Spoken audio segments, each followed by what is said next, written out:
Audio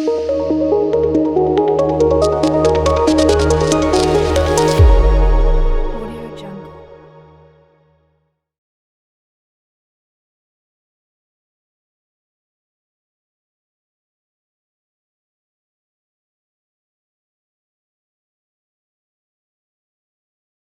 Correcto. Bien,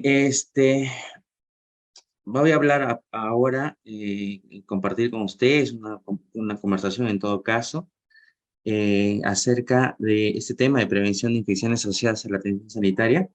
Yo le voy a pedir a Paola que me conoce, que me diga, por favor, que controle mis tiempos. Yo siempre con el tema de la emoción me voy de largo, así que por favor, contróleme con eso. Me ayudas, por favor, Paola.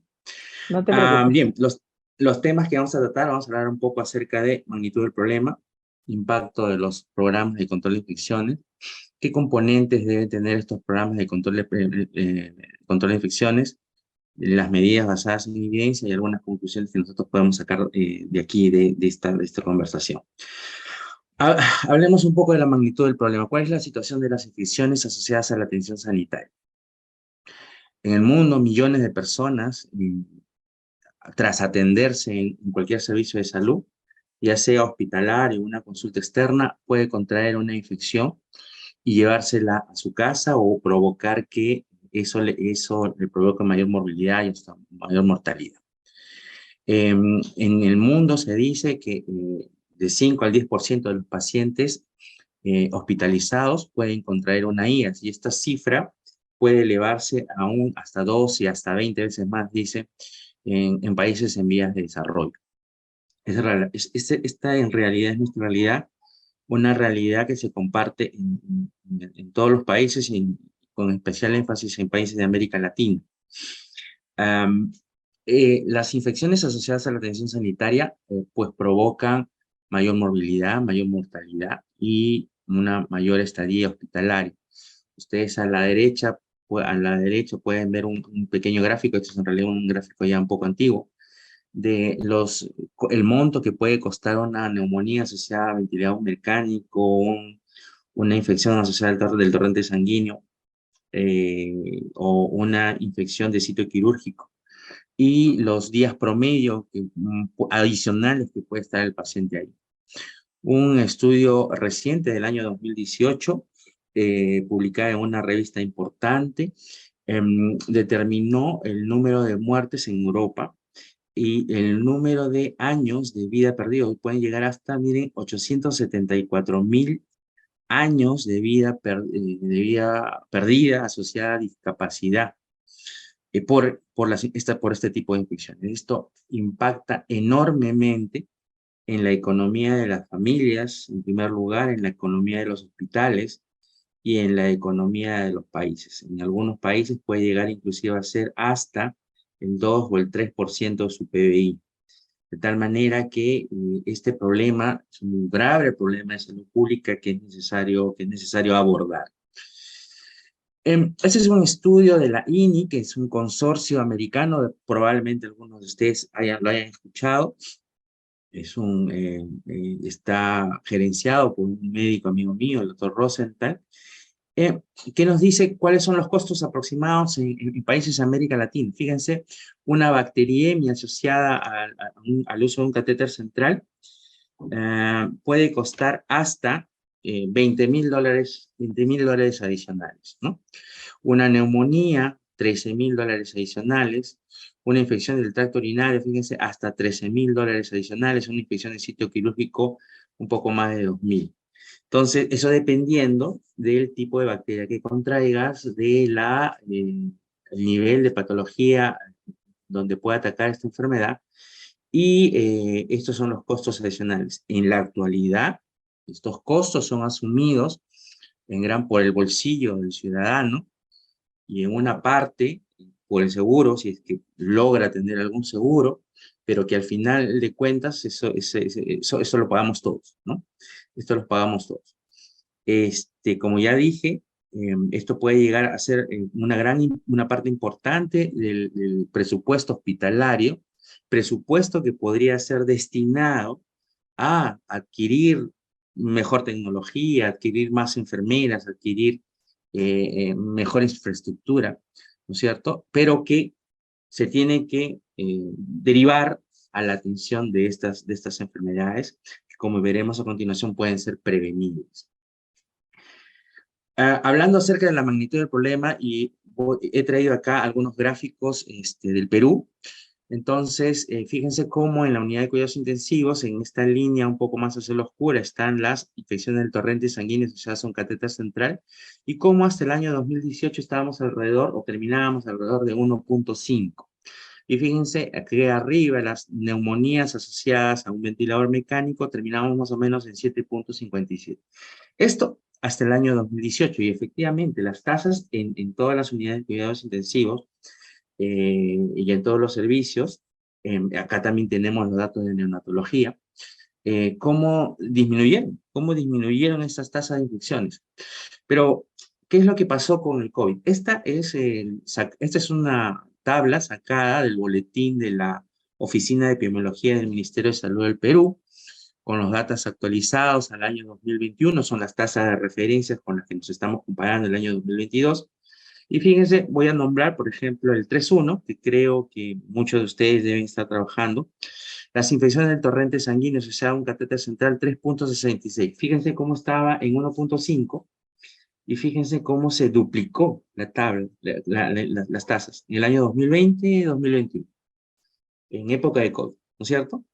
Las infecciones urinarias, que estábamos alrededor de 1.5, ahora estaban en 3.20. Y las neumonías, que estábamos en 7.5, fíjense, para el año 2020-2021 estaban en 15.54. Y es que el COVID impactó, en realidad impactó a todo el sistema de salud pública de todos los países en el mundo, en especial en América Latina y muy en especial en el Perú, que logramos tener la mayor mortalidad o la mayor diferencia de mortalidad en comparación con los años anteriores que en el mundo. Estuvimos en el primer lugar. En la derecha pueden ver ustedes una publicación del año 2021 entregada por la OPS, en el que reunieron a muchos países de Latinoamérica para conversar acerca de cómo impactó el COVID en la prevención y control de infecciones. Y es que las tasas aumentaron entre un 40 y a un 100% más en promedio. En el Perú estamos viendo que inclusive fue un poco más de esto. Si bien es cierto, los gerentes de salud y los trabajadores de salud en general tomaron mayor conciencia acerca de la importancia de los programas de control de infecciones, acerca de la normatividad que tenían que tener, acerca de la capacitación que tenían que tener. Lo cierto también es que la dotación del personal, la rotación, la reasignación y la sobrecarga del recurso humano tuvo un impacto negativo, de tal manera que eso explica en parte los problemas del aumento de las tasas de infecciones. En general hubo un debilitamiento, y esto lo han admitido todos los ministerios de salud, un debilitamiento en el tema de vigilancia y control de las infecciones asociadas a la atención sanitaria en muchos de los hospitales de los países latinoamericanos. Entonces, esta es la realidad. Una realidad en la que estamos viendo las infecciones siguen siendo un problema de salud pública, ¿ya? Y el COVID impactó enormemente y de manera negativa en el aumento de las tasas y en el impacto en los sistemas sanitarios de salud de todos los países, ¿no? Hablemos ahora de cómo impacta tener un programa de control de infecciones. Voy a remitirme a un estudio, es un estudio antiguo de los años 70, que vale la pena revisar, que se le llamó el estudio CENIC, es el proyecto CENIC, probablemente algunos de ustedes lo hayan escuchado. Este proyecto, o esta investigación que se realizó en los hospitales de Estados Unidos, determinó que aquellos hospitales que tenían un sistema de vigilancia, una enfermera dedicada al control de infecciones, un epidemiólogo hospitalario, y que se haga feedback a los servicios de las tasas de infecciones, ese pequeño conjunto de cosas hacía, los hospitales que contaban con esto tenían menos infecciones que aquellos hospitales que no contaban con nada. Probablemente el hecho solo de ser vigilado impacta en las conductas de las personas. Probablemente lo solo hecho de ser vigilado hace que las tasas de infecciones disminuyan, tal como lo comprobó el estudio CEN, ¿no es cierto? Entonces, en tasas que podían disminuir desde el 27 hasta el menos 35%, ¿no es cierto? En promedio 32%. Dice ahí cómo los establecimientos que contaban con programas de control de infecciones, pues impactaban en sus tasas de incidencia. Y esto es una realidad que hasta a la fecha logramos tener. Si nosotros nos ponemos a pensar cuáles son los factores de riesgo que están asociados a las infecciones, pues hay tres tipos de factores. Unos, los inherentes al paciente, ¿ya? Como son la edad, las edades extremas de la vida, los neonatos y los adultos mayores son los que tienen las tasas más altas. El peso, indudablemente, un niño con bajo peso al nacer tiene mayor probabilidad de tener una IAS, ¿no es cierto? Los pacientes obesos o los pacientes desnutridos también tienen este riesgo. Comorbilidades, pacientes hipertensos, diabéticos, asmáticos, un sistema inmunológico disminuido y hábitos nocivos como drogadicción, alcoholismo, tabaquismo, etcétera, ¿no? Son aquellos factores inherentes al paciente que no podemos modificar. En cambio, hay otro tipo de factores que son los relacionados con la atención, que son más importantes porque sí los podemos modificar, y lo pongo en un círculo, lo he puesto en un círculo más grande. El número 2, que son aquellos que están relacionados con el uso de dispositivos médicos, sondas, catéteres, la ventilación mecánica, las cirugías, ¿no?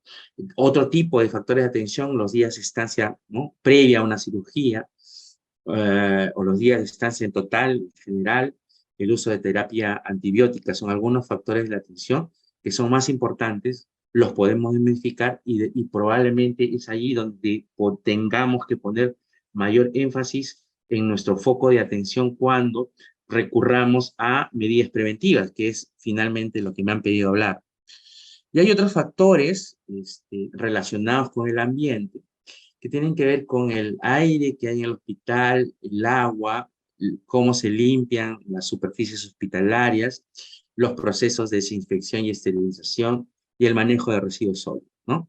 Entonces, son los tres factores más importantes y cuando uno habla de prevención de control, uno tiene que tener actividades relacionadas que aborden estos factores de los que estamos hablando. Entonces, tal es así que cuando nosotros hablamos de una cadena epidemiológica, la cadena clásica epidemiológica, agente, reservorio, huésped, puertas de entrada, puertas de salida, etcétera, tema que seguramente ustedes ya conocen, nosotros podamos contar con una serie de actividades que tienden a romper esta cadena. Higiene de manos, el uso de equipo de protección personal, los EPPs, acá se le dice en Perú así, medidas de aislamiento hospitalario, los paquetes o bandos específicos de prevención, la limpieza, desinfección y esterilización, la vacunación de los pacientes y del personal y la profilaxis antibiótica. Son solamente algunos de las actividades que tenderían a romper la cadena epidemiológica de las CITES. De tal manera que es un punto necesario de abordar. El impacto de los programas de infección se ha comprobado, son clínicamente efectivos, reducen las tasas de microorganismos multiresistentes y finalmente son rentables, ¿no? Son rentables. Entonces, cuando hablamos qué proporción de estas infecciones puede ser prevenible, este es un metaanálisis presentado en el SHEA en el año 2018, que recolectaba datos desde el 2005 hasta el 2016, y con el objetivo de saber qué proporción de estas infecciones ya podía ser prevenible. Entonces, con la ciencia actual, con los avances científicos actuales, podemos prevenir entre el 35 al 55% de las CIEPS, ¿cierto? Y cuando uno acumula una serie de actividades sobre los factores que ya hemos estudiado, pues se reduce, las tasas de reducción son más significativas. A eso, a la acumulación, de actividades para controlar los factores de riesgo, se le llama ley de rendimientos decrecientes. Es un tema económico, pero que se ha utilizado también en control de infecciones para ver cómo cómo este acúmulo de actividades reduce finalmente las infecciones. Aunque el cero es una utopía aún, el viaje al cero debe ser un proyecto que se debe proponer todos los hospitales del mundo, ¿no? Se deben hacer los esfuerzos necesarios para que las decisiones que se tomen sean basadas en la evidencia y con un análisis del costo-beneficio, ¿no? Se debe tener claro los resultados que se quieren, una meta plausible. Por ejemplo, yo en 6 meses quisiera reducir mi tasa de infecciones en 30 o 50%, ¿no es cierto? Eso va a depender del análisis que realices de tu realidad, ¿cierto? Y lo que sí, uno debe ser implacable con el cumplimiento de normas básicas de control de infecciones. Uno debe ser implacable con el cumplimiento, por ejemplo, de la higiene de manos. Uno debe ser implacable con el cumplimiento de la limpieza y desinfección de las superficies hospitalarias. Uno debe ser implacable con las medidas de aislamiento cuando el paciente tiene una infección por un microorganismo multiresistente. Entonces, esto vuelvo a repetir, es una publicación del SHEA que nos habla y nos trae a colación de tomar conciencia acerca de las actividades que realizamos para la prevención de este problema en salud pública, ¿no? ¿Qué componentes son necesarios? Existen publicaciones tanto de la OPS como publicaciones de sociedades científicas especializadas que nos hablan de algunos componentes mínimos. Porque, digamos, bien podría yo hablar este tema, centrarme solamente, por ejemplo, en paquetes de prevención, que lo vamos a hacer. Pero sería una mirada miope. No estamos solos. Las infecciones se bajan no solamente por la actuación del personal médico, la actuación del personal de enfermería.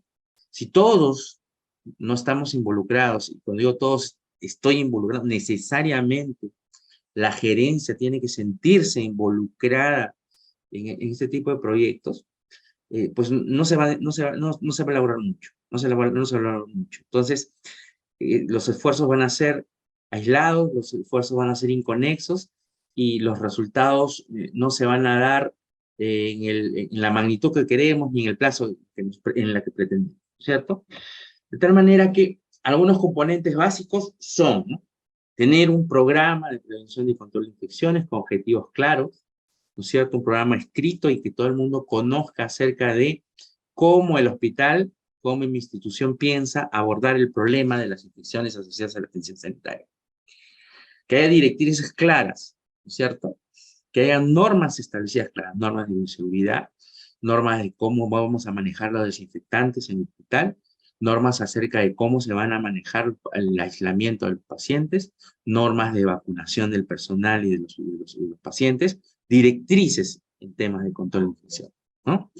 Una vez teniendo esto, recién puedo capacitar, y no antes, porque si capacito de algo que me dice la teoría, pero eso no se ve reflejado en la norma y en los esfuerzos que hace el hospital con lo que tienes, ¿no? Entonces estamos capacitando en vacío. Entonces, la formación y la capacitación tiene que ser necesariamente en las directrices de las normas del hospital. Y luego la vigilancia, ¿no? Una vigilancia no pasiva, una vigilancia activa, que se vaya a los servicios a preguntar, a verificar, a revisar las historias clínicas, a conversar con el personal en búsqueda de las infecciones, de las IAS en los pacientes. ¿Cómo no? Acerca de las estrategias multimodales ya sea estrategias multimodales como para la higiene de manos, así, o los paquetes de prevención o los bandes de prevención, ¿de acuerdo? Eh, el seguimiento a estas prácticas, una persona, ya lo hablaba la persona que me antecedió acerca del monitoreo de los bandes de atención, por ejemplo, y ese monitoreo cómo debe ser traducido en métrica, de tal manera que pueda seguirse, que el personal pueda seguir y pueda sentirse identificado con lo que se está haciendo en el hospital. Cómo no, la carga laboral, la dotación de personal, la ocupación de camas, y fíjense que este es un tema que está el problema de dotación de personal y de carga laboral es un tema que ha sido abordado también por instituciones especializadas en control de infecciones, porque se ha hecho evidente, existe evidencia, alguien por ahí pedía evidencia acerca de la relación, sí, impacta. Una pobre relación enfermera-paciente, es decir, con una enfermera tenga muchos pacientes por atender, impacta en las tasas de infección, impacta en los errores, impacta en los eventos adversos, y también impacta en las infecciones asociadas a la atención sanitaria. Y también un entorno limpio e higiénico, ¿de acuerdo? Que haya políticas claras acerca de cómo se debe realizar este procedimiento en los hospitales. Evidentemente se necesita de una organización. En todos los hospitales hay una forma de organización, una forma de cómo un comité probablemente compuesto por una serie de profesionales, tiene que ser tiene que intervenir una serie de diferentes profesiones, ¿de acuerdo? En este comité que hable acerca de, las formas y las políticas en control de infección, ¿no? Que dé las pautas y directrices de cómo se debe llevar a cabo este procedimiento en el hospital, ¿cierto? Los recursos del programa, ya sea recursos en cuanto a personal y en cuanto a, digamos, inclusive se habla de computadoras, etcétera, pero, hombre, estamos hablando finalmente que en el hospital no falte papel toalla, no falte jabón, que si yo digo que los insumos que son necesarios para la prevención de infecciones en los paquetes de prevención, si yo digo que voy a utilizar, por ejemplo, clorexidina, que no falte la clorexidina. Si yo digo que los filtros de los ventiladores mecánicos se deben de cambiar cada determinados días, que eso no falte, ¿no? Que eso no falte. Entonces, los recursos con los que cuenta el programa de control de infecciones y por ende logística debe estar inmiscuida, ¿no? En el programa, ¿no? Por eso se dice que en el comité deben estar integrados por una serie de profesionales, logística también, evidentemente, para que vea estos temas, ¿no? Para que vea estos temas, con las cosas con las que nos enfrentamos cotidianamente en el proceso de atención de pacientes. Un tema que se ha puesto de moda y que ahora la Superintendencia Nacional de Salud, en la que estoy trabajando actualmente, está poniendo mucho énfasis es en el tema acerca de la gestión de riesgo. Finalmente, las personas que trabajan en el hospital deben reunirse y deben decir, oye, ¿qué cosa puede fallar en el hospital que provoque, por ejemplo, un brote hospitalario? ¿No es cierto? Y uno puede hacer el análisis de cómo estoy en cuanto a las medidas, mi apego a medidas como higiene de manos, si estamos utilizando o no adecuadamente los equipos de protección personal, ¿no es cierto? Infecciones asociadas a dispositivos. Y los riesgos, y uno se pone a analizar, ¿no es cierto? Una serie de riesgos. ¿Cuán riesgoso puede ser que haya un brote de Acinetobacter baumannii en mi hospital o de Pseudomonas multiresistente? O de MARS, ¿no? Estafilococo aureus resistente a la meticilina. Entonces, el tema de gestión de riesgos es un tema con el que se debe de comenzar. Entonces, primero la organización, las políticas y debe analizarse este tema de gestión de riesgos para que luego se implanten directrices y aquí ustedes pueden ver una relación que no intenta ser una relación extendida de todos los directrices con las que se debe tener, El país ha avanzado con algunos cuantos, y me refiero a Perú. Creo que México también tiene otras tantas, Chile tiene un poco más avanzado, Colombia igual, Brasil, ni que se diga. Y sin embargo, debemos de avanzar como país a tener estas directrices que sirven de guía de cómo debe ser la actuación del personal de salud y la dirección en general acerca de cómo hacer la prevención de las SIDAs en los hospitales, ¿no? Un tema de formación y capacitación continua, necesitamos de un programa de capacitación. Una vez que tenga las directrices, pues tengo que tener el programa de capacitación, una capacitación periódica, una capacitación sobre las normas que he dicho que se van a implementar. Debe utilizarse diferentes modalidades, la presencial, ahora con el tema de la virtualidad, también ha abierto un paquete de posibilidades en cuanto a capacitación.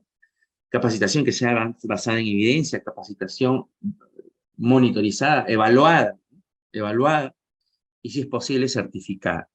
En algunos países, como en Argentina, tienen enfermeras en control de infecciones, ¿no es cierto? Enfermeras certificadas, ¿no? Enfermeras certificadas acerca de enfermeras especialistas en apoyar el tema de prevención de infecciones, ¿no es cierto? El tema de vigilancia, una vigilancia selectiva, focalizada, ¿no es cierto? Dice allí, activa y permanente, los 365 días del año, ¿no es cierto? Que nos ayude y que dé alertas muy tempranas, por ejemplo, del riesgo de un brote, ¿no es cierto? En su salud nos hemos topado con, digamos, sorpresas en el sentido de que ir a un hospital y nosotros, un externo, darnos cuenta que el hospital estaba en un brote, ¿no? Que el hospital está en un brote, cuando debieran ustedes, los hospitales deben tener una alerta, un sistema de vigilancia que alerte, que debe tener algunos algoritmos que les alerte de manera muy temprana de los brotes hospitalarios que pudieran sucederse en los servicios. De tal manera que esta es una necesidad imperiosa que tiene todos los hospitales para finalmente tener una métrica o indicadores. Cuando nos fuimos al Hospital John Hopkins, una serie de latinos, una de las cosas que nos impresionó, que teníamos un cartel muy grande con las 52 semanas del año, y teníamos una flechita, y la flechita, me acuerdo, marcaba el número 20. ¿Qué significaba? Que iban, por ejemplo, en esa época, 20 semanas, sin infección, ¿no? Sin bacteriemias asociadas al torrente sanguíneo. Hace unos años atrás cumplió 1000 días, el Hospital Hopkins cumplió 1000 días sin bacteriemias, esas bacteriemias primarias asociadas a uso de catéteres centrales.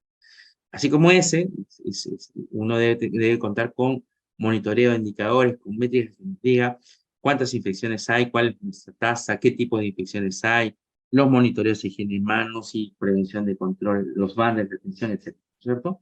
Y ahí algunos ejemplos que me parece que fue del hospital donde trabajé, un hospital nacional, el Hospital de Emergencia de Atevitarte, ya las métricas que nosotros implementamos para el monitoreo continuo de la SIDA, ¿no?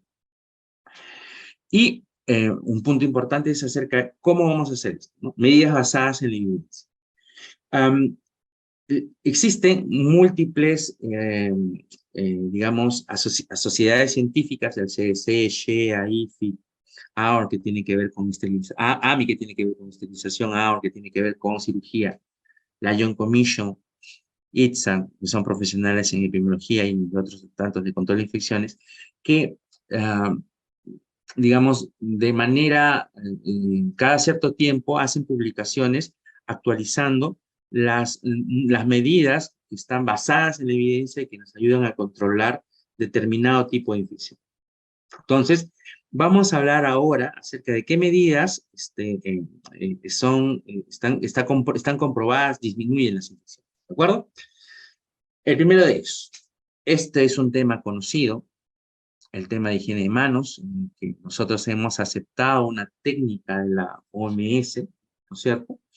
Que tienes un número de pasos cuando te lavas con agua y jabón, y un número de pasos cuando utilizas la fricción de manos con alcohol gel. Hemos aceptado los 5 momentos del higiene de manos, hemos aceptado la estrategia multimodal, hemos aceptado que se debe hacer monitoreo de su cumplimiento. Sin embargo, um, los promedios nacionales distan mucho de tener promedios ideales. Promedios ideal, llamo a un promedio que esté por encima del 80, del 90% en un periodo mínimo de 6 meses. Si logro obtener eso, las tasas de infecciones van a bajar a la mitad. Cuando logre obtener tasas por encima del 90% en un periodo mínimo de 6 meses, las tasas de infecciones disminuyen solamente con esa sola medida. Solamente con esa sola medida. Y uno debe tener en cuenta que el uso de alcohol gel sigue siendo rentable así las tasas disminuyan 0.1%. Ya les digo, ¿no? $25.000 adicionales por una infección del bypass, de la cirugía, una mediastinitis, ¿no? Por el uso de un bypass aortocoronario, ¿no? $25.000 adicionales. Con $25.000 adicionales, yo pongo alcohol gel por varios meses en el hospital, ¿cierto? Por eso dice que sigue siendo rentable así la tasa de infección disminuye en 0.1%. Basta que prevenga una, ¿no? Basta que prevenga una, el ahorro que me puedo tener. Dicho sea de paso, un consumo mínimo esperado, en el que la OMS, la calificación de la OMS que califica con el máximo puntaje es de 20 litros de alcohol gel por cada 1.000 días paciente, ¿no? Ese es el estándar que la OMS califica como óptimo, ¿no? Un consumo óptimo de uso de alcohol gel. Entonces, la primera medida, la más importante, la más eficiente, la más eficaz y la más efectiva es la higiene de las manos. Sin embargo, las tasas de apego son muy pobres. Y son muy pobres porque, y hay diferentes factores por las que son muy pobres. El sexo, la profesión, el servicio, son algunos de los factores. Debo decirlo, los varones nos lavamos menos las manos que las mujeres. Eso es una realidad que sale en todos los estudios de investigación de esta naturaleza. Las enfermeras se lavan más las manos en relación al personal médico. Los servicios de unidades de cuidados intensivos se lavan menos las manos que los servicios generales. Y antes que salte, yo les voy a contar por qué. En los servicios de unidades de cuidados intensivos tienes más oportunidades para lavarte las manos que en un servicio general. Y no lo realizas con tanta asiduidad como se debe. Por eso es que las tasas en las unidades de cuidados intensivos salen poco menos que en unidades de cuidados generales.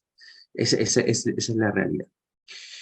Y con el COVID pasó una situación general. Todos abogaban por el higiene de las manos, ¿de acuerdo? Eso es cierto. Pero vamos a hacer un mea culpa. Hubo una parte muy importante en la primera parte del COVID en la que todos nos poníamos los guantes, ¿cierto? Y los guantes, nos encintábamos los guantes y la higiene de manos lo hacíamos sobre los guantes. Algunas de las enfermeras, jefas de enfermeras con las que yo conversaba, un poco, y era de entender el temor que en ese momento había, pero en algún momento, pasado este tema, y está pasando, esperemos que ya definitivamente podamos estar en otra realidad diferente, pero va a llegar un momento en que tenemos que analizar las cosas que se hicieron bien y las cosas que se hicieron mal, ¿cierto? Cuando nosotros preguntamos a los proveedores de guantes si abogaban, si avalaban la práctica de usar alcohol gel encima de los guantes, ellos dijeron que no. Ellos dijeron que no. Algunos estudios que abogaban por esto decían claramente que no resistían más de 3 o 4 lavadas y tenías que cambiarte los guantes, ¿no? Tenías que cambiarte los guantes. Entonces, fue una lucha muy dura. En muchos hospitales se logró hacer que el personal se pudiera retirar los guantes para atender a pacientes COVID. Y entiendo que en algunos otros, no entiendo, lo he visto. en algunos otros todavía se continúa con esa práctica, pero en esas circunstancias el apego a higiene de manos es pobre, ¿no? Es pobre, ¿de acuerdo? Entonces el primer tema, uno, es el tema de higiene de manos. Han existido una serie de cosas de cómo hacer para que la gente se lave las manos. La gente se lave las manos de unas diferentes técnicas, de cómo, técnicas innovadoras, auditoría de técnicas, tener listas de cumplimiento, ponerlo en tu contrato, tarjeta, de una serie de cosas. Pero créanme que lo que menos queremos es estar así para hacer que la gente se lave las manos. Entonces, hay que hacer un análisis muy minucioso, un análisis muy concienzudo acerca de cómo, si en las unidades de cuidados intensivos nos estamos lavando las manos como debiéramos, ¿no? Como debiéramos. Es una introspección que uno debe de hacerse al interior de cada hospital. Otro, el tema de uso de equipos de protección personal, ¿no es cierto? Estos, los equipos de protección personal, al inicio de la pandemia, todo el mundo, créanme, todo el mundo utilizaba pues las máximas barreras protectoras. Ahora un poco ha desaparecido el tema del COVID, se han relajado y ya vemos personas atendiendo con mascarillas simples, ¿no es cierto? A un paciente que cuya enfermedad necesita tener un respirador N95. ¿Cierto? Ya pasó la epidemia y las medidas se han relajado. Entonces, es un tema que debe de realizar. Disculpen que les hable con la franqueza, pero creo que es un tema que debemos hablarlo. Y quien les habla supervisa hospitales, y así que no nos vamos a leer las manos entre gitanos. Así que es un tema, es un tema que hay que mirarlo, es un tema que hay que conversar. Cuando tú trabajas en un lugar en donde no puedes conversar de aquellas cosas que pueden fallar o que se están haciendo mal, y tapas el problema debajo de la alfombra, pues créeme que los errores van a seguir y los problemas van a seguir. Entonces, este es un tema importante, ¿no? Uso de aplicaciones estándar y uso de equipos de protección personal. Otro punto es acerca del tema de aislamiento, ¿no? Del aislamiento de pacientes. A saber, existen en el Perú se ha protocolizado 4 medidas de aislamiento. Las de vía aérea, por ejemplo, caso de SARS, tuberculosis, entendemos también el uso del COVID, vía aérea, en la cual tienes que utilizar un respirador N95 para atender este tipo de pacientes. El aislamiento vía gotitas, ¿cierto? Para otro tipo de infecciones, influenza, ¿no es cierto? Difteria, tos convulsiva, basta con el uso de una mascarilla simple.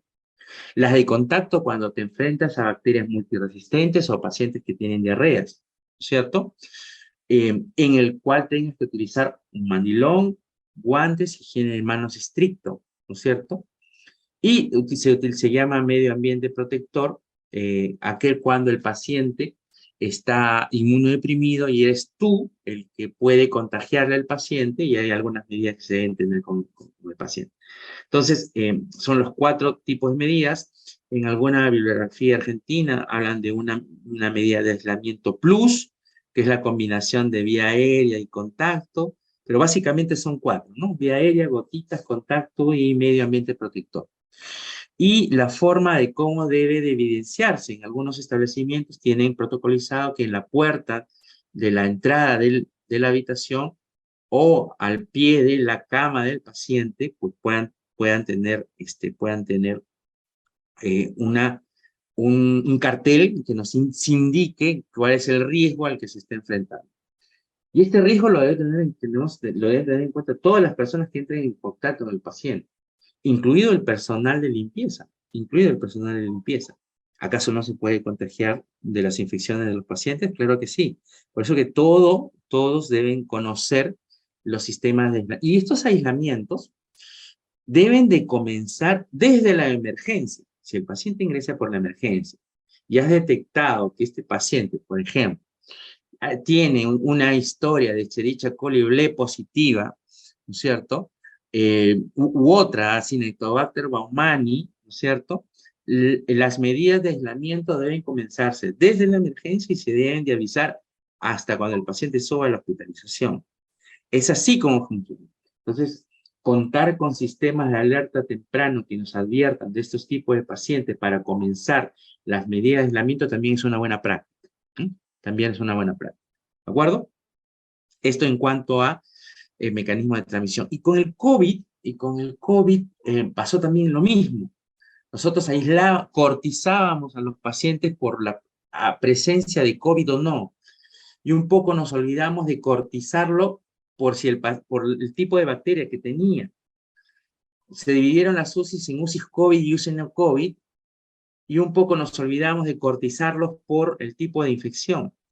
Y estos aislamientos, y esto esto es una publicación que ocasionó polémica, que los efectos adversos del aislamiento de los pacientes, ¿no? Había menos contacto con el paciente, había más efectos adversos en términos de caídas, úlceras por presión, días en que no se documentaba la atención en las historias clínicas o no se colocaba los controles de funciones vitales en los turnos. Efectos psicológicos en cuanto a la depresión y ansiedad de los pacientes y definitivamente la satisfacción del paciente y de los familiares con el cuidado que se le proveía, ¿cierto?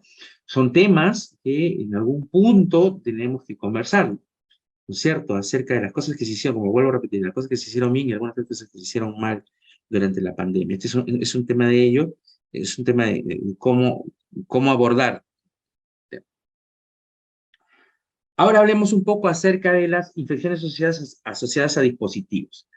Tenemos el catéter central, las infecciones, ¿cómo se llama? Las zonas urinarias, los catéteres urinarios permanentes y el uso de un tubo endotraqueal para una ventilación mecánica, ¿cierto?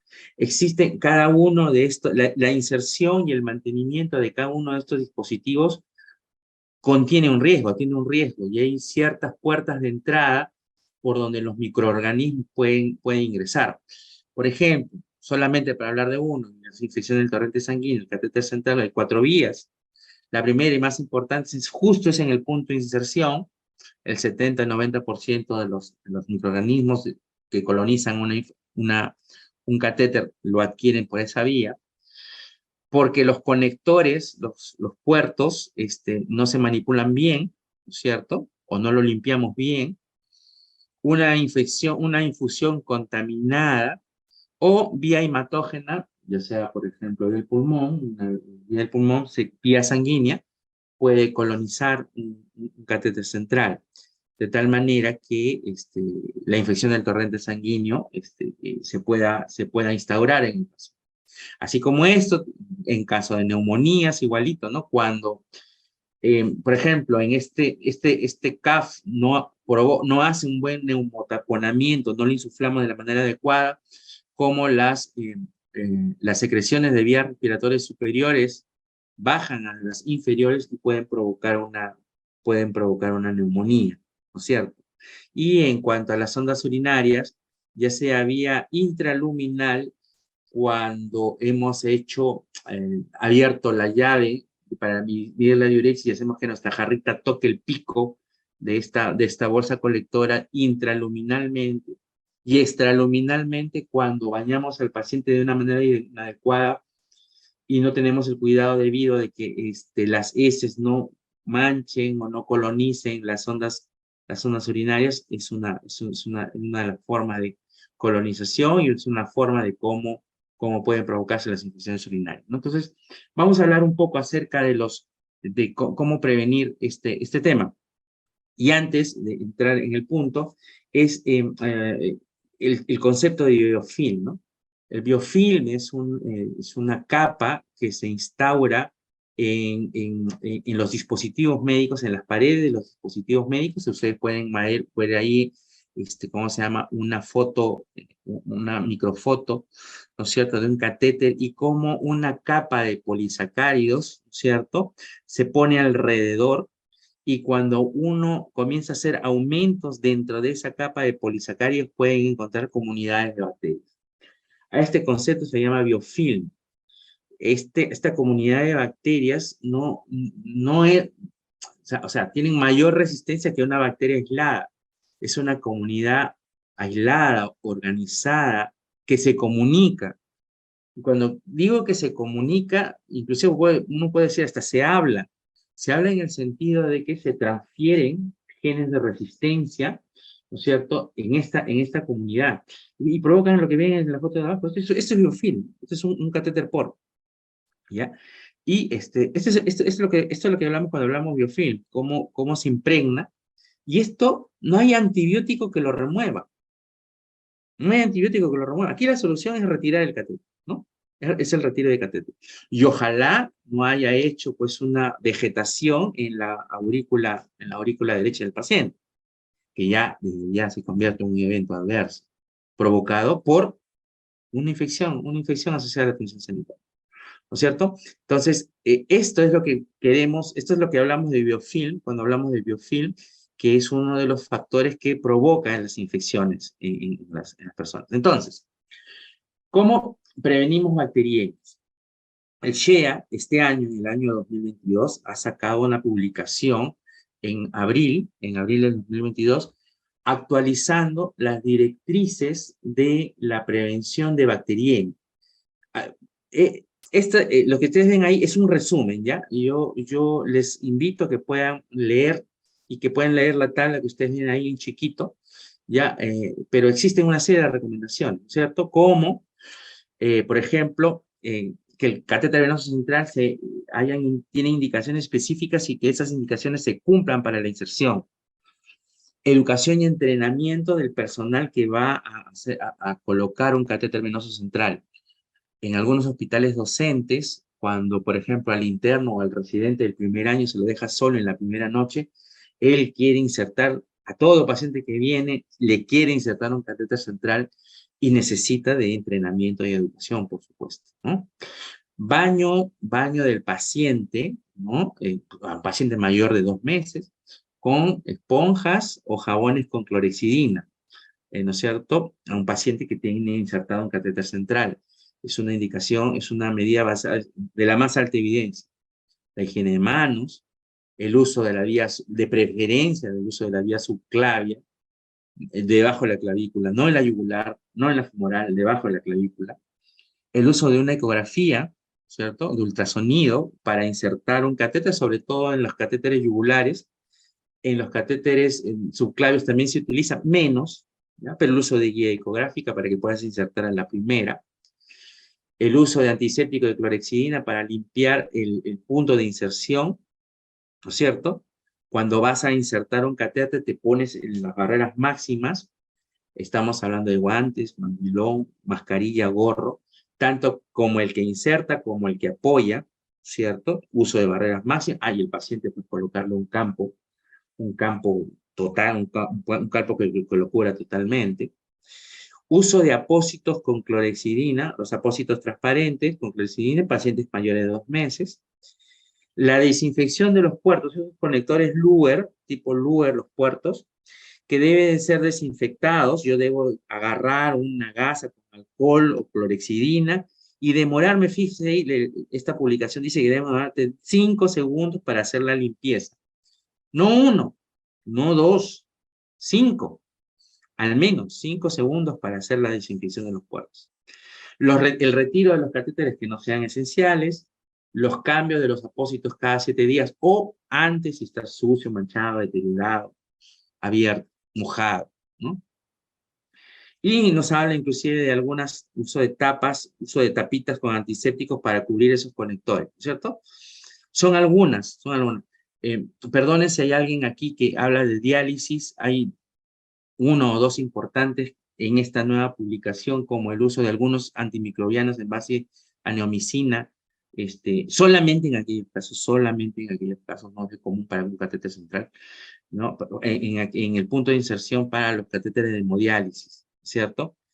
Entre otras. Entonces, yo les invito a que puedan leerme todas esas, es bastante, no nos va a alcanzar el tiempo. Esto solamente es tema de una ponencia específica. En el tema de neumonías, también en el año 2022, ¿no es cierto? Una revista importante sacó las últimas directrices, ¿no? Que relacionaban el uso seguro de algunas medidas que controlan infecciones, como son, uno, no le pongas en ventilación invasiva si puedes utilizar una ventilación no invasiva. La cabecera de la cama en ángulo de 30 a 45 grados en pacientes que lo puedan tolerar. Que midas, que mantengas el tubo, el CAF del tubo endotraqueal en 20 centímetros de agua, ¿cierto? Para eso utilices un manómetro. Hay muchas enfermeras que en ausencia de esto, con los dedos, saben, yo no sé cómo le hacen, pero con los dedos saben cuánto es la presión. Y esa es una práctica que en realidad que debe dejarse de lado, ¿no? Ya les digo, un inadecuado neumotaponamiento menos de esta medida hace que las secreciones de vías respiratorias superiores bajen las inferiores, o por el contrario, un neumotaponamiento mayor a 20 centímetros puede lacerar y puede lacerar la laringe, las cuerdas vocales y puede tener mayores problemas para el paciente. Usar una sonda de aspiración de secreción estéril, ¿no? Una sonda estéril por vez, un adecuado manejo de secreción, siempre entre dos personas, siempre entre, metes la sonda de aspiración, aspiras cuando sacas, no te demores más de 20 segundos, ¿no es cierto? En este proceso, en cada vez que aspiras, ¿no es cierto? Entonces, son temas de adecuado manejo de secreción, ¿no? La movilización temprana, terapia física es otro de ellos. Reducir la sedación un paciente que está completamente sedado y en estado de sedación profunda es más es más propenso a contraer infecciones. Otra vez, el tema de las secreciones superiores que bajan a las inferiores. Evitar la terapia supresora del ácido. El ácido en el estómago es un factor protector contra algunos tipos de bacterias, y si tú vas a usar terapia supresora de este ácido, pues hay una mayor predisposición de estos pacientes para hacer neumonías. La limpieza oral.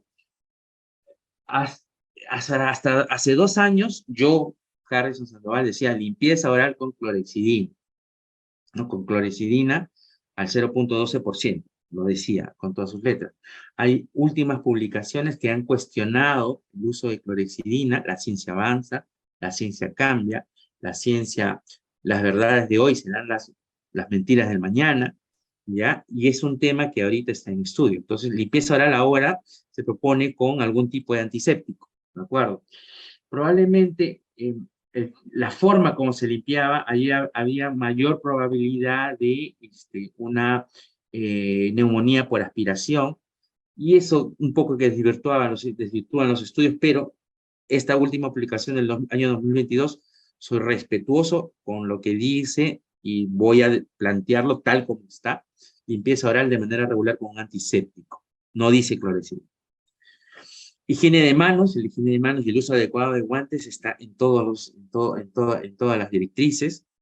Evitar la contaminación cruzada significa, cada vez que vas a bañar a un paciente en ventilación mecánica y vas a usar guantes para bañarlo, no toques pues el monitor, no toques el ventilador, no toques la baranda de la cama y luego bañes al paciente, y viceversa. Estás bañando al paciente y se tiende a tocar todo, toda la unidad del paciente. Entonces, ese es un tema que se tiene que evitar. Evitar la condensación en los corrugados de agua. Los cambios de los circuitos es una pregunta que, ¿cada qué tiempo debo cambiar los circuitos de ventilación? Lo dice cuando están sucios, cuando están rotos o cuando no funcionan, ¿ya?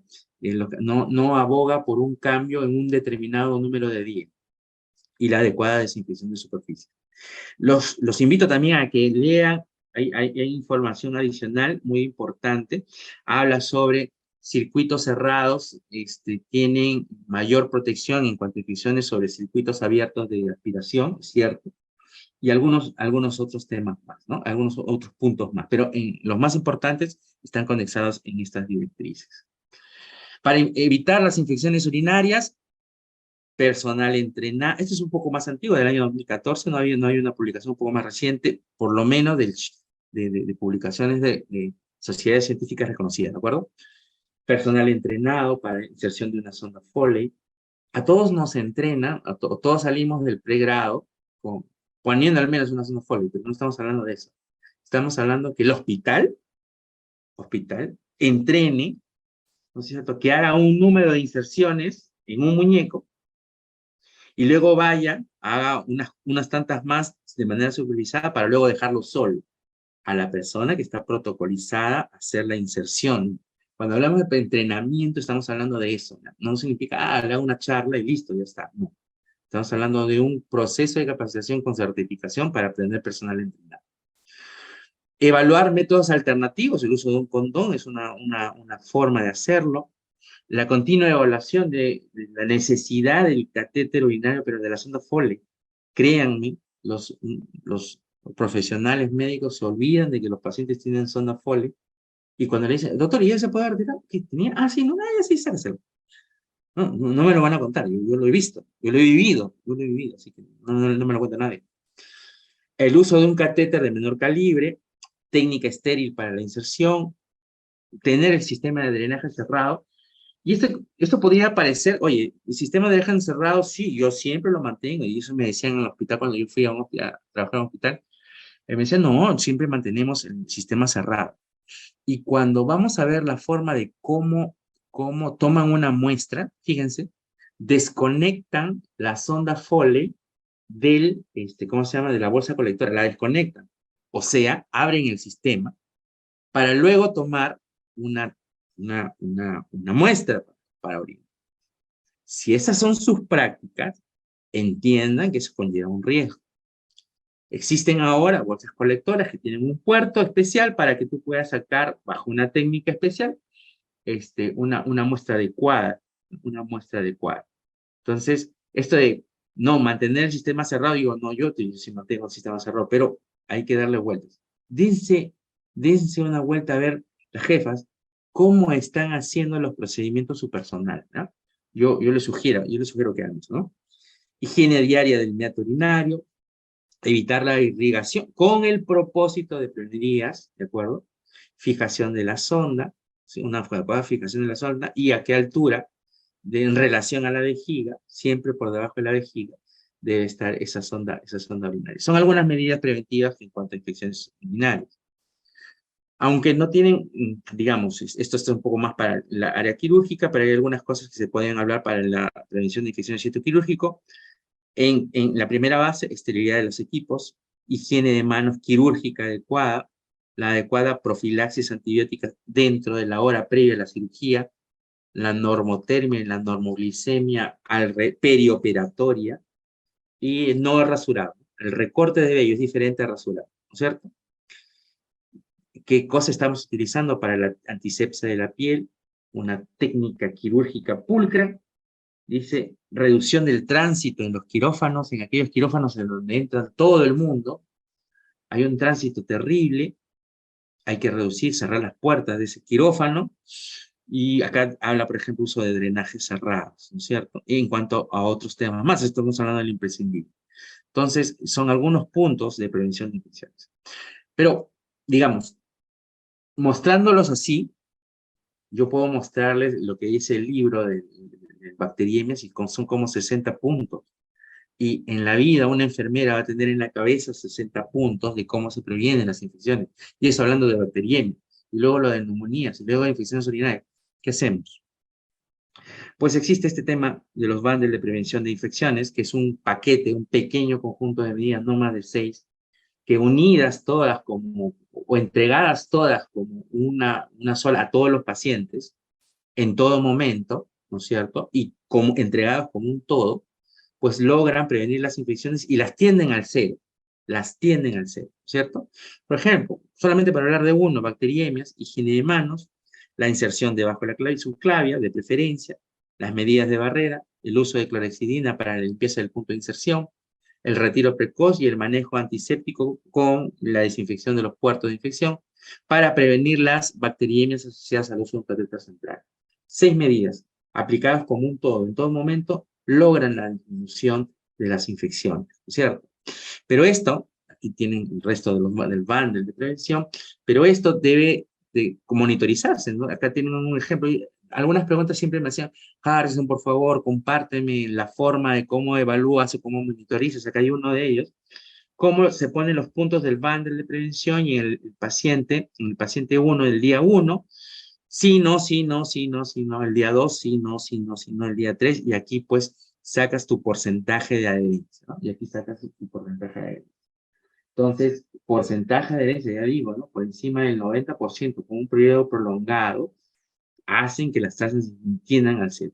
En una investigación que hice en un hospital donde yo trabajé, tasas de más del 80% en un periodo mínimo de 3 meses ya lograban disminuciones estadísticamente significativas, ¿cómo se llama?, de reducción de las tasas de infección, ¿ya? ¿De acuerdo? Esto en cuanto a los temas de prevención. Pero repito, yo, yo pudiera haberme tomado la ponencia solamente con ese tema y abordar ese tema, pero sería miope. Porque si no hablo de cómo manejamos, por ejemplo, los antisépticos, si estamos haciendo trasvases en nuestros coches de curaciones, si no tenemos el control de cuándo abrimos el antiséptico y mi alcohol, mi mertiolate, a ver, yodo lo tengo más de un mes dentro de mi frasco y no lo cambio y no sé cuál es mi política del recambio de este tipo de insumos, pues en los jabones antisépticos, han habido brotes de Pseudomonas aeruginosa multiresistente. ¿Y dónde se cultivó? En los jabones. En los jabones. O sea, si no tienes una política de recambio y cómo vas a manejar eso, también, o sea, no importa que hagas el bundle, no importa que hagas el bundle. Si cuando vas a curar, vas a utilizar esto, está contaminado, ¿cierto? Entonces tenemos que hablar sobre este tipo de temas, ¿no? Manejo de antisépticos y desinfectantes. Los temas de desinfección, esterilización, sobre todo el DAN de alto nivel, creo que ustedes están en áreas críticas, neurocrítico, creo, pero los temas de esterilización, por ejemplo, cuando hablamos de endoscopios, broncoscopios sí, sí creo que utilizan. Entonces, ¿cómo están desinfectándose los broncoscopios en el hospital? ¿Cuántos broncoscopios tenemos? ¿Cuántas broncoscopías hacemos al día? El primerito seguramente agarra un broncoscopio estéril, pero se rehúsa, ¿no es cierto? Se hace un proceso de lavado, de limpieza y desinfección. Ese proceso está bien hecho. El último paciente del día cogerá un broncoscopio desinfectado, bien desinfectado, lo cogerá. ¿Qué elementos tengo yo para hacer esto? Son cosas que uno debe de pensar, ¿no? Uno debe pensar. Entonces, por ejemplo, endoscopios de repente en la UCI no tanto, pero sí los broncoscopios, seguro que sí, ¿no es cierto? Y políticas acerca de la esterilización. Tú debes saber cuándo, cuando recibes un paquete, cuándo está estéril o no. Debes saber manejar la trazabilidad y debes saber de esos conceptos también. No importa que seas especialista en, control, en UCI, si no sabes que cuando el paquete que cogiste está estéril o no, que te lo dieron de central de esterilización, tú confiada puedes agarrar un paquete no procesado. Entonces debes de tener suficiencia profesional para saber identificar cuándo está un paquete estéril o no, ¿no es cierto? Las políticas de desinfección de bajo nivel. ¿Nosotros desinfectamos nuestros estetoscopios? Y si sí, ¿cómo los desinfectamos? Y yo he visto, sé que existen estetoscopios por paciente, o sea, por paciente, ¿ya? Pero entre procedimiento y procedimiento los desinfectamos. ¿Cómo lo estamos haciendo? Y hay otro tema, ¿cómo desinfectamos la superficie, ¿no?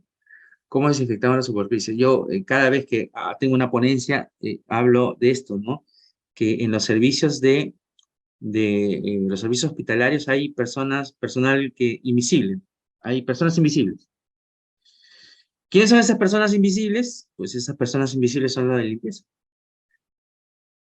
Entran, hacen su trabajo, pero nadie los ve, ¿no? Nadie los ve, nadie, nadie sabe sus nombres. Puede hacer su trabajo bien o mal, y no sabe ustedes han visto que tiene paños de colores, ¿no es cierto? ¿Se han preguntado para qué son los paños de colores? si ese paño que utilizó en el baño lo utiliza en mi estación de enfermería, ¿yo sé el color con el que debe limpiar mi estación de enfermería?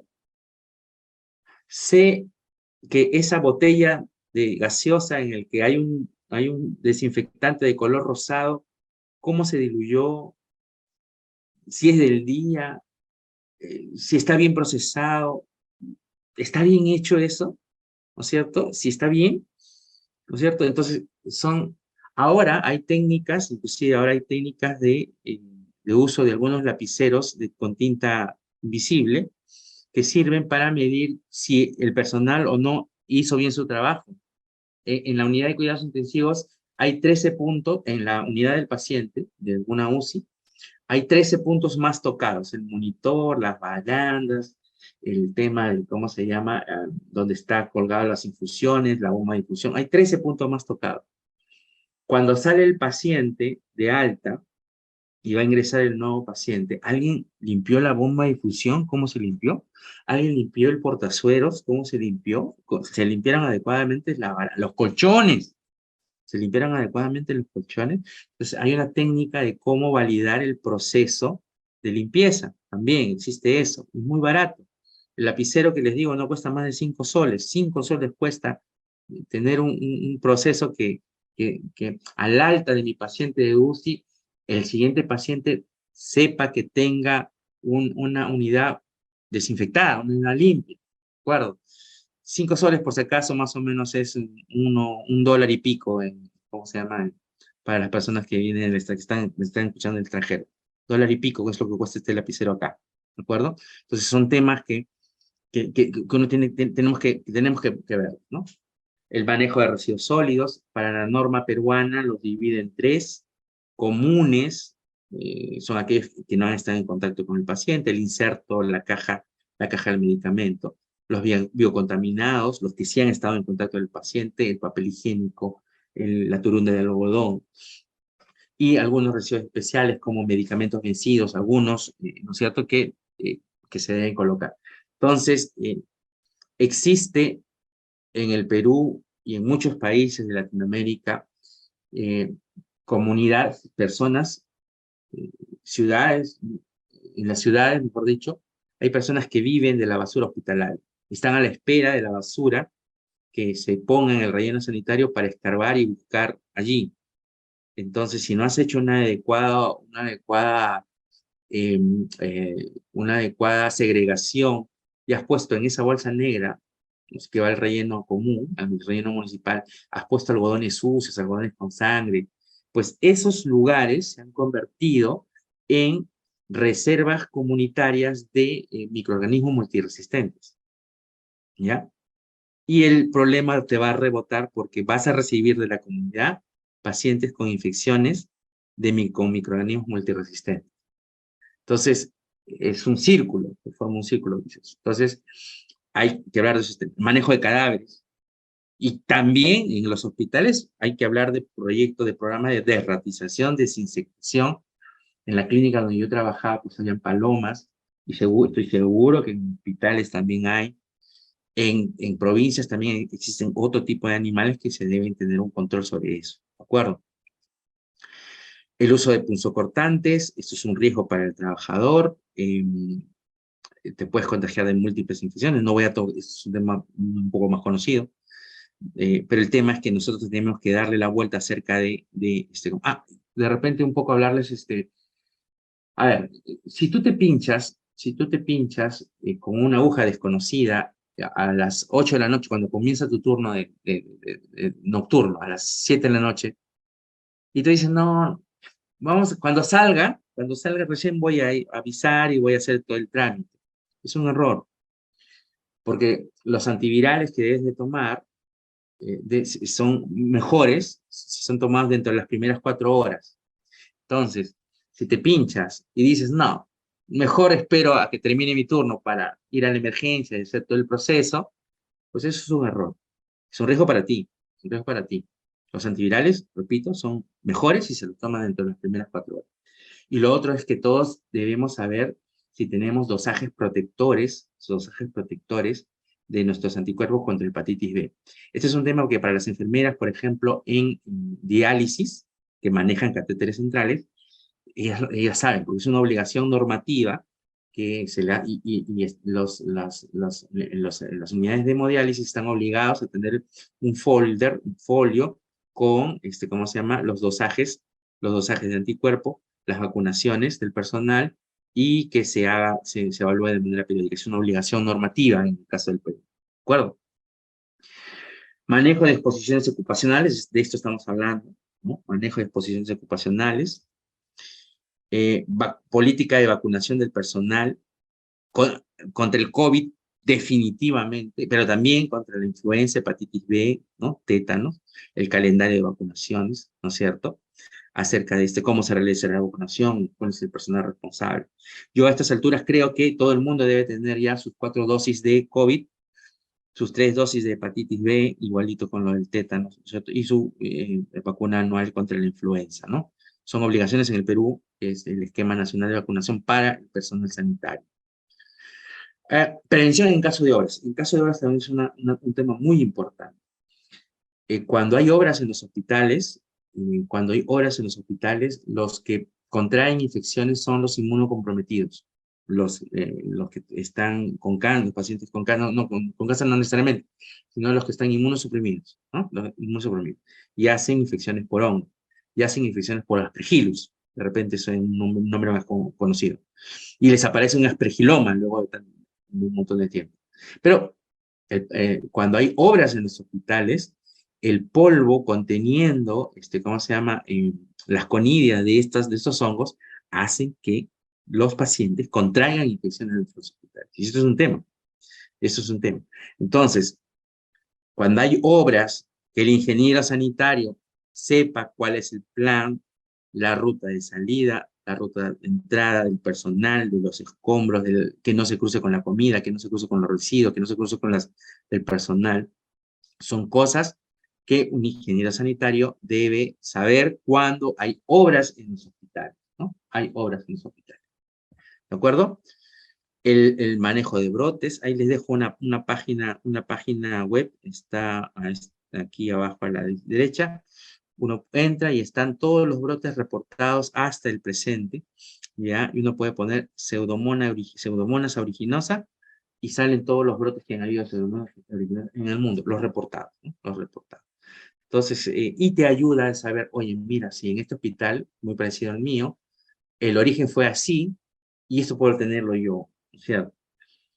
Claro, cuando tengas brote en tu hospital, recién te vas a acordar de esta partecita y vas a tener que hacer la búsqueda para saber, oye, cómo salió, qué cosa hicieron en otros lados del mundo para controlar el brote. Entonces, ahí se los dejo para que ustedes lo puedan revisar. Pero el tema de manejo de brotes es importante también. Casi por terminar, el tema de resistencia bacteriana. El tema de los PROA, ¿ya? La resistencia bacteriana es una espada de Damocles. Entonces, los antibióticos que salen al mercado, que antes se demoraban años en tener su primera cepa de resistencia, ahora se están demorando meses, ¿de acuerdo? Meses. Hace no mucho se reportó en el país, el año pasado se reportó Candida auris, es un hongo resistente a todos los antifúngicos conocidos, ¿no es cierto? Es muy común encontrar Staphylococcus aureus meticilino resistente, Pseudomonas aeruginosa, Klebsiella formadora de carbapenemasas, Escherichia coli positiva, ¿no es cierto? Clostridium difficile, ¿no es cierto? Enterococos resistentes a la vancomicina. Entonces, son muy comunes ahora aparecer. Entonces, los hospitales han optado por tener lo que se llama un programa de optimización de uso de antibióticos, ¿de acuerdo? PROA, se llaman PROA. Hay una normativa nacional salida el año pasado que obliga a los hospitales a tener PROAs, a tener estos programas de control antibiótico. Entonces, todos los antibióticos, existe una cantidad de antibióticos que son utilizados en el hospital. Entonces, yo digo, el hospital dice, en fiesta, dice, estos antibióticos pueden ser recetados por cualquiera. ¿Ya? Por cualquiera. Y la farmacia lo puede dispensar, pero subiendo en mi pirámide.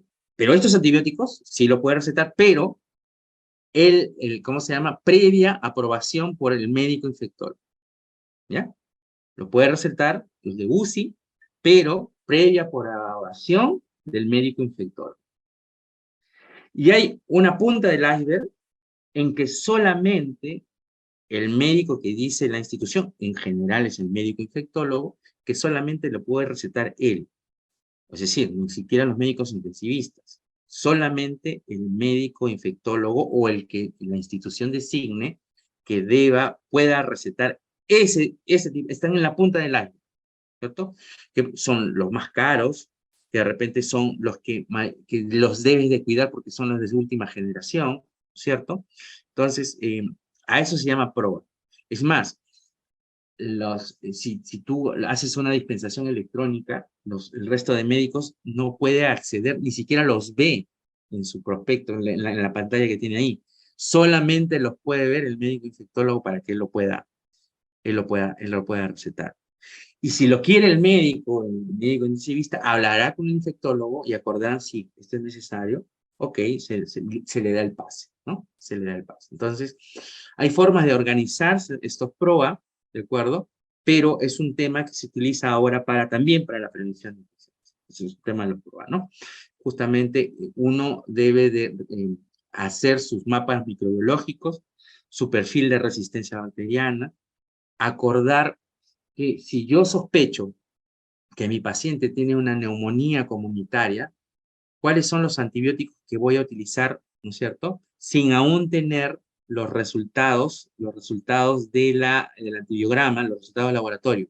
Se llama tratamiento empírico, ¿cierto? Si tu tratamiento empírico debe basarse en el perfil epidemiológico de tu hospital. Para eso, las unidades de epidemiología deben decir, en la UCI, ¿no es cierto? Los microorganismos más comunes son A, B, C, D, E. Y, por ejemplo, de la Escherichia coli, tenemos Escherichia coli, y de la Escherichia coli no funciona la fofomicina, sí funciona un poquito el imipenem, el ertapenem, la nitrofurantoína, pero no funciona la cipro, no funciona la micacina, gentamicina, los efepime no funcionan, ¿no es cierto? Y solamente funcionan eso. A eso se refiere con tener un perfil de resistencia bacteriana, ¿cierto? Que tu tratamiento empírico, que inicia sin que tengas aún los análisis de laboratorio, están basados en tu perfil epidemiológico y en tu perfil de resistencia bacteriana. Eso propone el PROA, ¿no? Eso es lo que propone el PROA para el control de la resistencia bacteriana, ¿no? Finalmente, conclusiones, no sé qué horas son, las 8, son: las infecciones asociadas a la atención sanitaria siguen siendo un importante problema de salud pública. Se pueden conseguir reducciones significativas con programas de control de infecciones bien implementados. Dice, el abordaje de las infecciones debe tener en cuenta ya sea la cadena epidemiológica y los multifactores, para que estos programas aborden con medicina basada en evidencia esta problemática.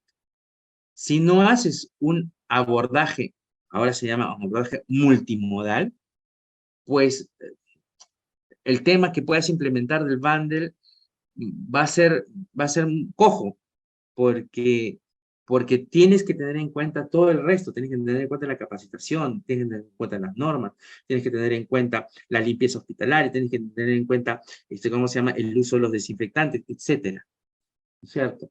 Tiene que ser un abordaje multimodal. Finalmente, las IAS sí son prevenibles, existen múltiples experiencias que han hecho tender hacia el cero las tasas de infecciones. Y finalmente, pues, no intentar o no acertar a intentarlo es un incidente lamentable e irresponsable. Lamentable y irresponsable si es que no pones todos tus esfuerzos en la prevención de estas infecciones. Yo agradezco su atención. Sábado en la noche, cuando me dijeron, ¿estás seguro que sábado en la noche? Espero haberlo capturado su atención. Esto es un tema más amplio. Y nada, yo quedo con ustedes para resolver entre todos cualquier pregunta que ustedes puedan tener.